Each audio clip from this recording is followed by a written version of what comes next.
Hello dear student class 11th के first chapter में आपका बहुत ही एकदम वेलकम है। और आपसे ही मेरा वादा है कि आपको क्लास 11th के मैं सारे डाउट से लेकर हर एक न्यूमेरिकल आपका मैं कॉन्सेप्ट क्लियर करूंगा। बस बेटा आप लोग जुड़े रहिएगा। जो हम लोग का जो फर्स्ट चैप्टर है वो हम लोग का बेटा यूनिट एंड मेजरमेंट है। यूनिट एंड मेजरमेंट होता क्या है आपको मैं बताना स्टार्ट करता हूँ। मेजरमेंट और यूनिट, मैं यूनिट की बात करता हूँ। यूनिट का मतलब बेटा ये होता है कि जैसे हम लोग कोई भी मार्केट में कोई भी चीज लेने जाते हैं तो हम लोग यही बोलते हैं कि एक पैकेट दे दो, 1 किलोग्राम दे दो, 1 मीटर दे दो, 1 मीटर थ्रेड दे दो, या मतलब कोई पेट्रोल दे दो, 1 लीटर फ्यूल दे दो। तो यानी आपने एक चीज नोटिस करा होगा कि हम लोग किसी भी चीज को अगर हम लोग लेने जाते हैं तो हम लोग क्वांटिटी जरूर लगाते हैं, यूनिट जरूर लगाते हैं कि हम लोग को लेना क्या है। जैसे 1 केजी मान लो tomato, 1 KG potato, 2 KG sugar, 1 KG salt. तो ये सारी चीजें हम लोग की यूनिट में आ जाता है। मेजरमेंट का मतलब क्या होता है बेटा? मेजरमेंट का मतलब ये होता है कि आप किस चीज को मेजर करते हो। जैसे घर में अपने टीवी देखा होगा, अपने घर में अपने बेड देखा होगा, आपने अलमीरा देखा होगा, ये सारी चीजें बेटा मेजरमेंट से ही होता है। आपने स्कूल में सारी चीजें देखी होगी, हर एक अलमीरा से लेकर विंडो तक सब मेजरमेंट से बेटा लगाया जाता है। बिना मेजरमेंट के अगर आप कोई भी चीज अगर हम लगाते हैं तो बेटा वो एक्चुअली क्या होता है ना, बिना मेजरमेंट के अगर आप लगा दोगे ना तो वो चीज खराब हो जाती है। खराब इन द सेंस रूम के लिए अच्छी नहीं लगती, या हो सकता है कि और भी कहीं ना कहीं प्रॉब्लम क्रिएट कर सकता है। तो हमेशा मेजरमेंट करके ही चीजें हम लोग को लेनी चाहिए। अब आप लोग जूता भी अगर खरीदते हो तो जाके अपने पैर का साइज लेके देते हो कि ऐसे कोई भी पहन के चले जाते हो। तो आपको ये चीज पता होना चाहिए कि मेजरमेंट का यूजफुल कितना ज्यादा है। ठीक है बच्चों, हम लोग सबसे पहले इसमें बात करेंगे फिजिकल क्वांटिटीज की। फिजिकल क्वांटिटीज हम लोग का होता क्या है? Any quantity that can be measure is called physical quantity. जैसे mass, length, speed, velocity, time, electric current etcetera. Physical quantity का मतलब क्या है? जैसे जो किसी भी चीज को हम, जैसे जिसको हम तौल सकते हैं, माप सकते हैं, मेजरमेंट कर सकते हैं, वो सब हमारा फिजिकल क्वांटिटी में आ सकता है। जैसे मास को हम लोग मेजरमेंट कर सकते हैं, लेंथ को हम लोग मेजरमेंट कर सकते हैं, स्पीड कितना डिस्टेंस हम लोग गए हैं, कितना वेलोसिटी से गए हैं, कितना टाइम लगा है, कितना करंट आ रहा है। तो ये सब चीजों को हम लोग क्या कर सकते हैं? मेजरमेंट कर सकते हैं। ठीक है बच्चों। अच्छा, उसके बाद हम लोग बात करें, यहाँ पे हम लोग को थ्री क्वांटिटीज पढ़नी है बेटा। एक होती है हम लोग की फंडामेंटल क्वांटिटीज, एक होती है हम लोग की डिराइव क्वांटिटीज, एक होती है हम लोग की सप्लीमेंट्री क्वांटिटीज। फंडामेंटल क्वांटिटी की बात करें बेटा, जो ऐसी क्वांटिटी होती है जो किसी दूसरे क्वांटिटी पे डिपेंड नहीं करती। मतलब ये पूरे यूनिवर्स में अकेले ही है पूरा, मतलब ये मानो अलग ही क्वांटिटी है ये किसी और पे खुद, मतलब किसी पे डिपेंड ही नहीं करती है, खुद पे रहती है ये। जैसे आपने 7 फंडामेंटल वैसे क्वांटिटी होती है, आपको हम बताए क्लास। जैसे आपने नाम सुना होगा, आपने मास का नाम सुना होगा, लेंथ का नाम सुना होगा, टाइम का नाम सुना होगा, टेम्परेचर का नाम सुना होगा। ऐसे ही है 7 फंडामेंटल क्वांटिटी जो कि मैं आके आपको बताऊंगा। ठीक है बच्चों, उसके बाद मैं बात करता हूँ ड्राइव क्वांटिटी। ड्राइव क्वांटिटी वो होती है बेटा जो फंडामेंटल क्वांटिटी पे डिपेंड करती है। मतलब जो फंडामेंटल क्वांटिटी पे डिपेंड करती है उसको हम बोलते हैं ड्राइव क्वांटिटी। ये भी अभी मैं आपको बताऊंगा कैसे ड्राइव हम लोग करते हैं। सप्लीमेंट्री क्वांटिटी हमारी क्या होती है? सप्लीमेंट्री बेटा क्वांटिटी हमको दो पढ़नी है। एक हम लोग को प्लेन एंगल पढ़ना है, एक हम लोग को सॉलिड एंगल पढ़ना है। इसके बारे में भी हम लोग अभी डिस्कस करेंगे।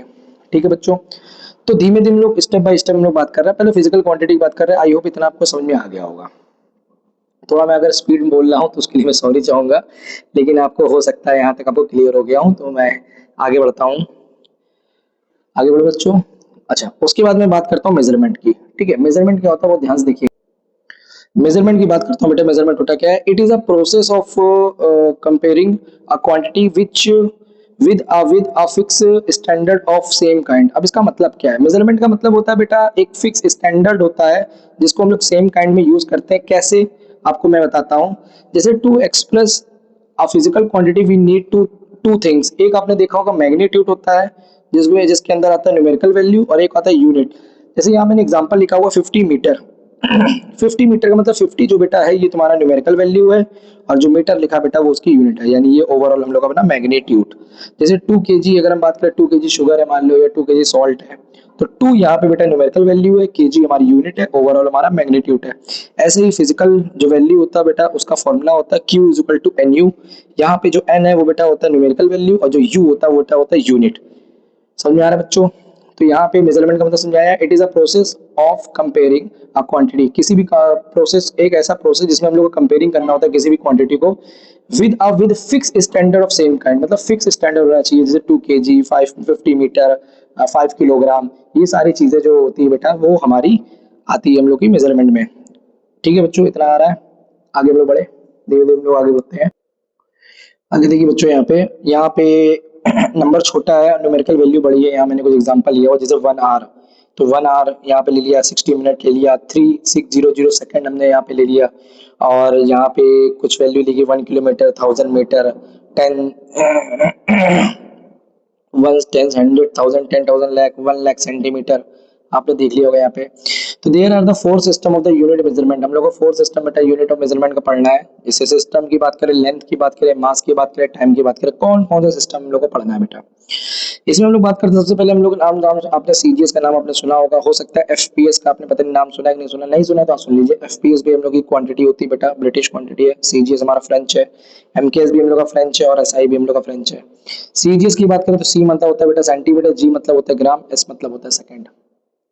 ठीक है बच्चों। अच्छा, एफपीएस की हम लोग बात करते हैं, एफ का मतलब होता है फुट, पी का मतलब होता है पाउंड, एस का मतलब होता है सेकंड। एमकेएस की अगर हम लोग बात करते हैं तो एम फॉर होता है मीटर, और के का मतलब होता है किलोमीटर, किलोग्राम सॉरी, और वो हो गया हमारा सेकंड। तो बेटा एसआई जो है बेटा एमकेएस का ही एक फॉर्म है जिसको हम एसआई बोलते हैं, मीटर, किलोग्राम, सेकंड। तो यहाँ पे आपको दिख रहा होगा कि SI system is a modified from form of MKS system, मतलब एक मॉडिफिकेशन ही है बेटा एमकेएस का। तो और कोई इसमें आपने इतनी चीजें आपने नॉर्मली पढ़ा होगा, तो इसलिए मैंने आपको जल्दी से बता दिया है। नहीं पढ़ा है तो आप ध्यान दे दीजिए, समझ लीजिए। एक होता है सीजीएस, एक होता है हम लोग का एफपीएस, एक होता है हम लोग का होता है एमकेएस, और एक हम लोग का होता है एसआई। आई होप आप लोग यहाँ पे आ गया होगा। उसके आगे हम लोग धीमे धीमे बात करते हैं।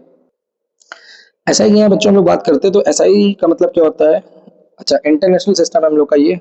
अच्छा, एस आई क्यों बोलते हैं बेटा, क्योंकि फ्रेंच है ना, तो फ्रेंच वाले वो जे को जी पढ़ते हैं, जे को जी, जी को जे पढ़ते हैं, तो उन्हीं का सिस्टम है थोड़ा से सिस्टम इंटरनेशनल या फिर international system. System is a modified from to of MK system.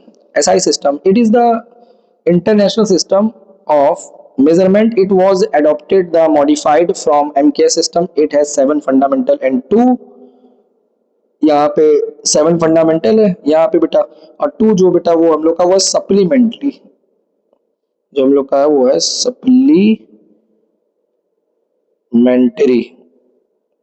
जिसमें 2 आते हैं। एक आता है हम लोग का प्लेन, एक हम लोग का क्या आता है बेटा, एक हम लोग आता है प्लेन, और एक हम लोग क्या आता है बेटा प्लेन के साथ साथ एक हम लोग का होता है सॉलिड। तो ये 2 अभी मैं आगे पढ़ाऊंगा, समझ आ रहा बच्चों। अच्छा, उसके बाद हम लोग बात करते हैं यहाँ पे, तो जब हम लोग क्वांटिटी पढ़नी है, क्वांटिटी यूनिट और सिंबल की हम लोग बात करते हैं बेटा। क्वांटिटी में हो गया मास, वही 7 क्वांटिटी हमारी, मास, लेंथ, टाइम, टेम्परेचर। ये कितनी हो गई, 4 हो गई बेटा। अभी 3 और बताते हैं आपको।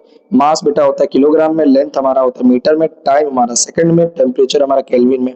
ये बेटा सिंबल मैंने लिख दिया। मास को रिप्रेजेंट करते हैं बेटा एम से, लेंथ को करते हैं एल से, टाइम को करते हैं टी से, टेम्परेचर करते हैं के से, के मतलब केल्विन। ठीक है। अच्छा, उसके बाद 1 2 3 4, ये हो गया 1, ये हो गया 2, ये हो गया 3, और ये हो गया 4। अच्छा, 5 भी है, 6 भी है, और 7 भी है। 5 जो है बेटा वो हम लोग की है ल्यूमिनस इंटेंसिटी, एक है ल्यूमिनस इंटेंसिटी, एक है। 6 हमारा इलेक्ट्रिक करंट है, इलेक्ट्रिक करंट है। अच्छा, जो 7th है, 7th हमारा है अमाउंट ऑफ सब्सटेंस मोल में,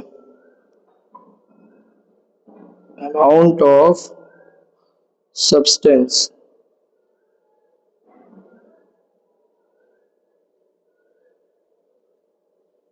अमाउंट ऑफ सब्सटेंस जिसको हम मोल भी बोलते हैं, तो उसमें हम लोग का है।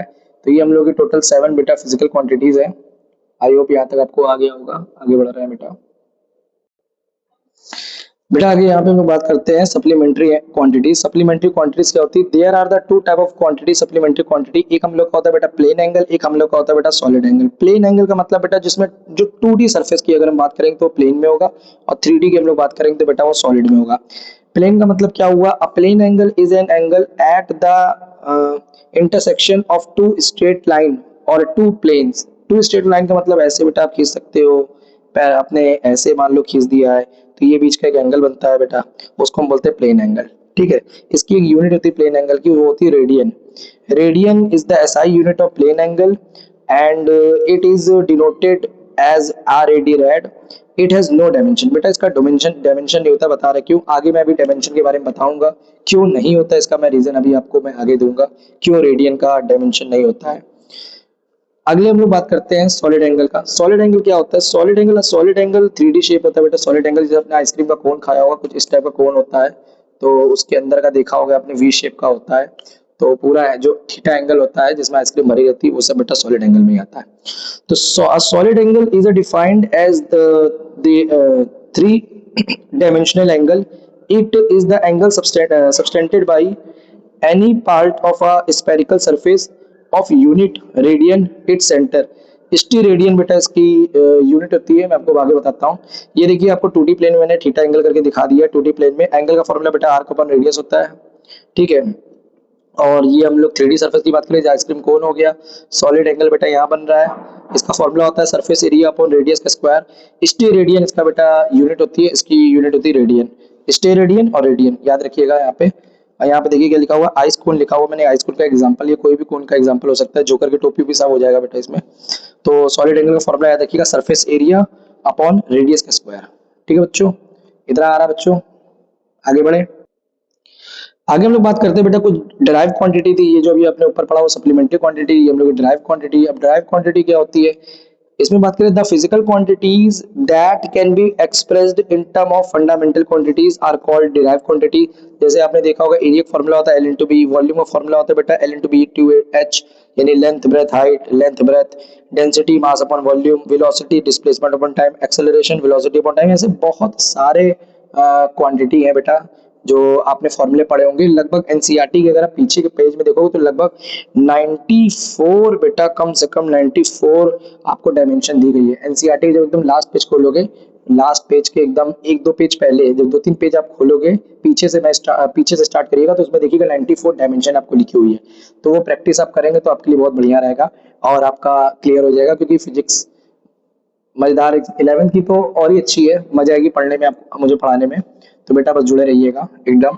आगे हम लोग बात करते हैं, आगे हम लोग बात करते हैं how to make dimensional formula. तो मैंने अभी आपको फंडामेंटल क्वांटिटीज मैंने अभी आपको बताई थी 7, mass, length, time, temperature, electric current, luminous intensity, amount of substance. बेटा मास को डिनोट करते हैं एम से, लेंथ को बेटा एल से, टाइम को बेटा टी से, टेम्परेचर को के से, इलेक्ट्रिक करंट को ए से, लुमिनस इंटेंसिटी को जे से, अमाउंट ऑफ सब्सटेंस को एन। तो इन सब चीजों से हम लोग बेटा क्या करते हैं, उसको रिप्रेजेंट करते हैं, ठीक है। अब जैसे नोट यहाँ पे मैंने करके लिख दिया है, length breadth height distance displacement radius arc, बेटा इन सब को हम लोग एल के फॉर्म में लेंगे, क्योंकि बेटा लेंथ तो हम लोग का एल होता है, ब्रेथ भी बेटा हम लोग का लेंथ में ही आता है। उसके बाद हाइट भी हम लोग की बेटा जो आती है ना वो भी एल में ही आती है, डिस्टेंस भी हम लोग का एल में आता है, डिस्प्लेसमेंट भी एल में आता है, रेडियस भी हम लोग का एल में आता है, आर्क की बात करें बेटा वो भी रेडियस में मतलब लेंथ में आता है। तो इस सब को हम लोग ने एल लेट कर लिया है, ठीक है। यहाँ देखिए मैं आपको दिखा रहा हूँ, यहाँ पे देखिए मैंने कुछ नाम लिखा हुआ, area is equal to, area का फॉर्मूला क्या होता है बेटा, एरिया इज इक्वल टू होता है एल इंटू बी। तो एल इंटू भाई लेंथ को हम लोग किससे प्रेजेंट करते हैं, लेंथ को हम लोग एल से करते हैं, ब्रेथ को बेटा एल से करते हैं, तो एल L2 इसको बोलते हैं बेटा, एल स्क्वायर नहीं बोलते। मैथ में भले इसको हम लोग एल स्क्वायर बोलते हो, लेकिन इसमें बेटा हम लोग L2 बोलते हैं। जैसे मैं और बात करता हूँ वॉल्यूम का, वॉल्यूम का फॉर्मूला क्या होता है बेटा, L into B into H. तो वॉल्यूम हमारा क्या हो जाएगा, लेंथ को बेटा एल से डिनोट करते हैं, ब्रेथ को बेटा एल से डिनोट करते हैं, हाइट भी बेटा हमारा एल में होता है, यानी इसको हम बोलते हैं L3। इसको हम लोग क्या बोलते हैं, L3। चाहो तो इसमें M0 T0 लगा दो, M का मतलब मास, T0 जीरो का मतलब है ये दोनों दिया नहीं है इसमें, तो हम ये भी लिख सकते हैं L3 भी लिख सकते हैं, दोनों हमारा ठीक है। अच्छा हम बात करते हैं एक्सेलरेशन की। बेटा एक्सेलरेशन हमारा क्या होता है, change of velocity upon time, यानी अगर यूनिट की बात करें तो मीटर पर सेकंड स्क्वायर होता है बेटा। तो मीटर का मतलब लेंथ हो गया L, टाइम सेकंड का मतलब T हो गया टाइम, तो टाइम का स्क्वायर बेटा ये जब ऊपर जाएगा तो क्या बनेगा L80, ये 2 ऊपर गया तो -2, स्क्वायर ना बोलना बेटा, -2। समझ आ रहा है कि नहीं आ रहा बेटा। अच्छा स्पीड की बात करें तो स्पीड का फॉर्मूला क्या होता है, डिस्टेंस अपॉन टाइम।